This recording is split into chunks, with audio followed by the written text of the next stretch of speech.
Hello everyone, আসসালামু আলাইকুম। আশা করছি সবাই অনেক বেশি ভালো আছেন।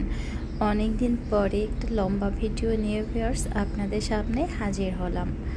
অনেক দিন পর আজকে খুব আলুর ঘাঁটি করে খেতে মনে ইচ্ছা করছিল, এজন্য চলে গেলাম চুলার পাশে এবং আলু আর ডিম আগে থেকেই সেদ্ধ করে সব কিছু রেডি করে রেখেছিলাম আর পেঁয়াজগুলো কুচি করে রেখেছিলাম।